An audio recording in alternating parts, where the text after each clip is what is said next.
la práctica 2 vemos, aquí.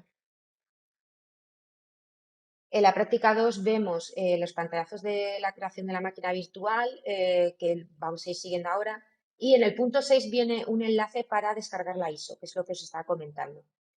Si pulsáis ahí, os lleva a la página de Ubuntu y en la página de Ubuntu tenéis los requisitos recomendados para hacer esta instalación, que son nuestro punto de partida para construir la máquina virtual. Vamos a cumplir como mínimo estos requisitos recomendados.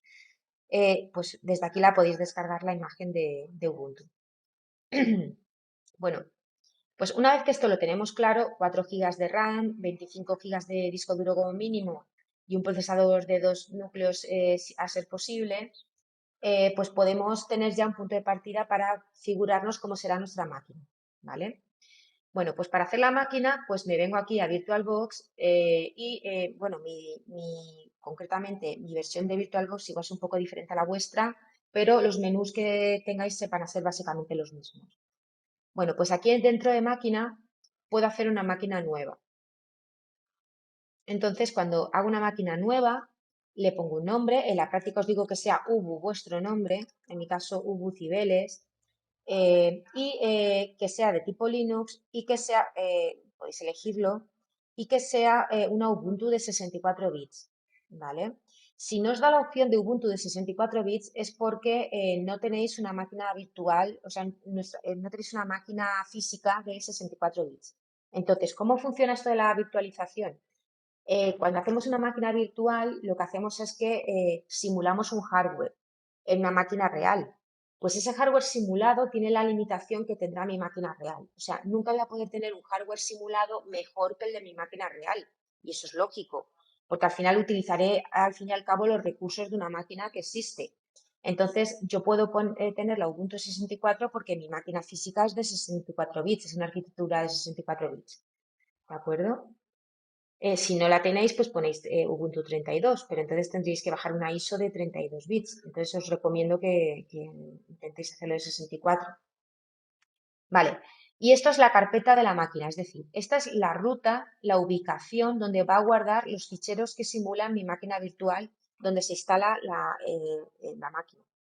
Entonces, si quisiéramos hacerla en un disco duro, yo aquí en otro puedo buscar mi disco duro y hacerlo dentro de una carpeta de un disco duro, con lo cual la máquina la podría llevar cuando llevara el disco, ¿vale? Entonces busco la ubicación del disco y realmente pues ahí tendría pues la máquina instalada. Ya os he dicho que al principio conviene hacerla en la máquina física porque va a ir más rápido que en el disco, porque el disco al final, dependiendo de lo rápido que sea, pues la máquina me va a ser más rápida o más lenta. Pero bueno, si lo hacéis aquí, luego lo podéis clonar en el disco o lo podéis exportar al disco. Vale, pues si continuamos este proceso, nos han dicho que como mínimo tengamos 4 gigas de RAM. Con 2 gigas también funciona. Entonces, ¿cómo funciona esto de la RAM? La RAM que utiliza la máquina virtual se bloqueará cuando la máquina esté encendida.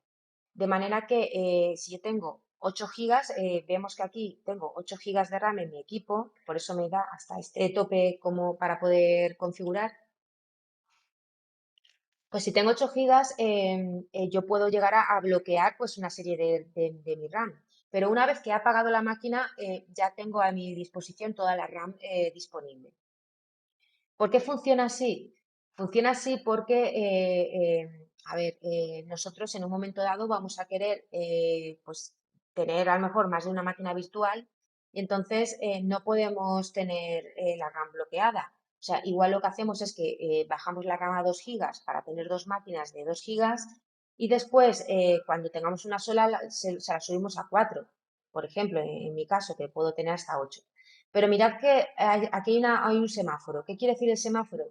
Quiere decir que hasta más o menos la mitad estoy más o menos cómoda. Es decir, para poder reservar 4 gigas de RAM en mi máquina, tengo que tener un sistema operativo funcionando donde tenga instalado VirtualBox, donde bloquee 4 gigas. Y todo eso va a necesitar memoria RAM en mi sistema operativo, el VirtualBox y los 4 gigas de la máquina. Entonces, no puedo aumentar mucho porque entonces me ahogo, me quedo sin RAM para trabajar. Es decir, necesitamos como mucho darle la mitad a la máquina virtual, no le podríamos dar mucho más. ¿Vale? Si tenéis un equipo muchísimo mejor que el mío, más de 8 gigas, pues oye, si le dais más rápido os irá, o sea, no hay problema. Y luego podéis darle menos y se liberará cuando se apague la máquina. Vale, pues dicho esto, el siguiente paso es crear un disco duro. Este disco duro será un disco duro virtual, se va a crear a posta para esta máquina. Es decir, se va a reservar un espacio de vuestro disco duro o de vuestra máquina real para que lo utilice la máquina virtual. Le damos a crear y va a ser VDI, es decir, el fichero .vdi será el disco duro de mi máquina. Vale. A continuación me pregunta si quiero que la reserva de espacio sea dinámica o fija. ¿Qué quiere decir esto? Pues nosotros vamos a reservar 50 gigas. Si pulsáramos tamaño fijo, reservará un espacio de 50 gigas, lo usemos o no. Estará bloqueado para esta máquina virtual. En cambio, si la reserva es dinámica, irá reservando espacio hasta un tope de 50 gigas. Entonces nos va a convenir esto porque existe la posibilidad de que nunca llenemos los 50 gigas. Entonces nos conviene esta opción. ¿De acuerdo? Bueno, siguiente. Si tenéis cualquier pregunta, me interrumpís, levantéis la mano y lo vemos. Vale, pues hemos dicho 50 gigas. Me han dicho que necesito unos 25, pero para Ubuntu, la desktop, la versión 22. Pero ya os adelanto que solo el directorio raíz recién instalado va a ocupar unos 9 gigas. Entonces, si ocupo ya unos 9 gigas con el directorio raíz recién instalado, pues necesito un poquito más de espacio para poder tener espacio de datos de usuario. Entonces, por eso vamos a darle 50 gigas para tener ese margen. Bueno, pues veis, aquí en esta ubicación es donde guardará el disco duro que ha creado, que es ubucibeles.vdi, que es el disco duro que va a utilizar la máquina virtual. Le damos a crear y ya tengo la máquina creada. Es decir, ubucibeles es una máquina que existe y esto equivale a, bueno, virtualmente, pero existe. Hemos simulado un software para ella. Entonces, esto equivale a que yo vaya al MediaMarkt, compre un ordenador y me lo traiga de mi casa y lo tenga ahí. No tiene nada instalado, pero el hardware existe. Entonces, yo, una vez seleccionada esta máquina, en la parte de configuración, podría ver cómo es ese hardware. O sea, podría ver que, pues, el nombre que tiene, el sistema cómo es, vemos que tiene 4 GB de RAM. Veis que como está apagada la máquina, podría cambiarlo esto si quisiera. Esta es la secuencia de arranque, es decir, equivale a la BIOS de la máquina. Podría cambiar cómo es esa secuencia de arranque, es decir, qué dispositivo coge primero para leer de él cuando arranca el equipo. Podría cambiar el procesador y darle más núcleos. Me han dicho que utilice 2 núcleos en esta máquina y podría aquí darle 2 a la máquina virtual. Y bueno, podríamos aquí ver otras opciones, ¿vale? Ya os anticipo la memoria que tendréis que activar en las características extendidas dentro del sistema la EFI, ¿vale? Entonces, ¿qué es la EFI? Este concepto lo vamos a ver en mayor profundidad en el tema que viene y seguramente lo veáis también en Fundamentos de Hardware. EFI es el Extended Firmware. Entonces, ¿qué es el firmware? El firmware es un software básico que me permite utilizar la placa base, mi procesador, me permite entenderme con el procesador. Entonces, tener habilitado EFI, que es una extensión respecto a la BIOS clásica, me da una serie de ventajas. Entonces, como me convienen esas ventajas, vamos a marcarlo. Más adelante explicaremos en qué consisten esas ventajas. Ahora ya os anticipo que es interesante marcarlo. Si marcamos que habilite EFI, es decir, que tenga este firmware más avanzado para comunicarse con el procesador, vamos a tener que tenerlo en cuenta a la hora de particionar. Y ahora veremos cómo nos afecta esto en las particiones. Vale, pues aquí la parte de almacenamiento, que es otra de las pestañas que vemos en la configuración de la máquina, yo puedo meter un CD.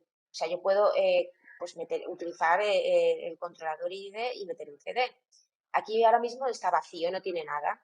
Pues en este CD vamos a abrir el lector de CDs y vamos a meter la ISO. O sea, yo aquí le digo seleccionar un archivo y voy a buscar la ISO que me he descargado ¿vale? Que aquí la tengo en descargas y voy a meter ese CD en mi máquina. ¿Veis cómo sé que lo ha metido? Pues porque aquí abajo me pone que ocupa 3,5 gigas y dónde está esa ISO. Entonces, una vez que tenemos la máquina creada y el CD metido con la ISO para poder instalar Ubuntu, para poder arrancar la máquina daríamos aquí al botón de iniciar, que es, pues concretamente con este botón arrancaríamos la máquina.